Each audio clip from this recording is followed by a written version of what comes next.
brachialis and brachioradialis are theoretically tested the same. So we're going to have someone come up and check it out.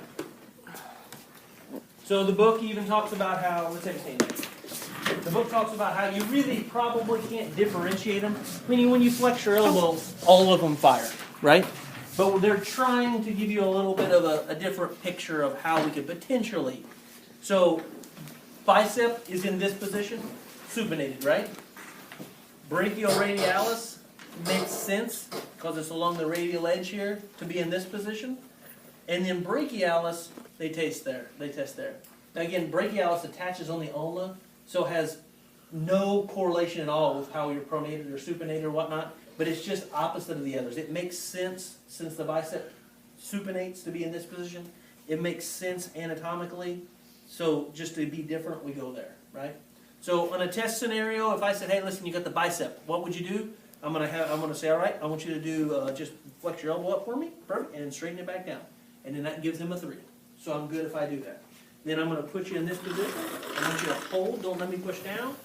That gives him a 4 or a 5. Again, we don't have to decide, but just note that I'm pressing. So what I'm looking for, are you giving him reasonable cues? Is he following along? Now, if he doesn't follow wrong, it doesn't mean you've done wrong. It's actually good if he does it wrong and you catch it. You just may have, everyone doesn't respond to the same cues. It's not that you've done anything wrong. You just said one thing, he didn't really understand it, so as long as you see that he did it wrong and you correct it, that's good on your part, okay? The second part, well, I was looking, I need to be in a good position, so I'm not testing, here, or I'm not across from him. I'm in a good spot, I'm stabilizing. Again, the book shows a little bit of stabilization here, and it also shows it here. I like it here a little bit better because I'm stabilizing where his arm goes. If I'm stabilizing here and I say push hard, and if for some reason he might go, keep it here, he might do this, right? He might be able to hold here, but his shoulder may be so weak he has to go back like that. So I can really isolate if I'm here, right?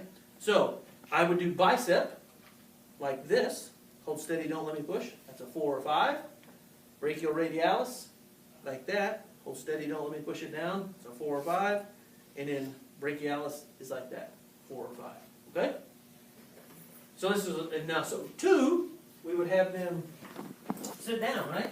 And again, in an ideal world, I would either get myself a little lower or I would get the table a little higher, right? And then 2 is this, right? So flexing the elbow, right? So again, in a perfect world, if you're using this table in the practical, you would just say, hey, I'm going to raise it up till he's right there, so his arm's well supported, right? And we're going to, so if I'm in a supinated position, right? That's bicep, right? If I'm in a neutral position, radialis, right? If I'm in a pronated position, brachialis, right? We clear? So that would be our way to get a 2. Come on back up. If we wanted to palpate, we just learned how to palpate the bicep. And again, someone said, like, where would you palpate them? Again, I could certainly do it in standing. I would probably have to lift them up here, and I would have to kind of feel, and I'm going to feel at that tendon or right up in his muscle, and I could just say, all right, I'm going to let you loose. And as I let it loose, I would see if he could contract, right? Or I would turn it like this. Again, brachioradialis is running right here. Again, his is probably fairly easy to see. Hold it there. I'm going to give you like a 4 or 5. It's that muscle that kind of pops up right there. So that would be my brachialis palpation, all right?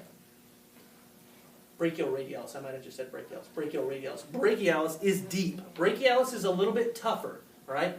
They had some problem with this. You're not going to be confident palpating it. It's deep to the bicep. So if I had him come here, I could find where his bicep is, and then really what I want to do is roll under his bicep on medial or lateral, and that's my way to potentially palpate it, right? Medial to lateral, but deep. Again, if I were putting pressure on it, would I say that definitely I'm on the brachialis? Probably not. I can definitely say I'm on the bicep. I can definitely say I'm on the brachioradialis. Brachialis is a little bit deep, a little bit harder to find, okay? So you wouldn't with certainty say you're there. The right? brachialis, is that going to be one of them? I mean, again, you need to know what you're doing. You need to know that, again, because in that scenario, if he's having all the pain here, right, and I was pushing here, but he wasn't having tenderness here, but it was deeper, it would be nice to know that, right? Again, just know that your fingers aren't, it's not going to be as clear as, yep, that's the bicep tendon. Got it. right? It's gonna be an area. It's kind of like a joint line. You're palpating an area of depth, thinking, okay, I'm under the bicep. This is a muscle that's contracting through flexion. It must be the brachialis, okay? We good with that? Lay on your stomach.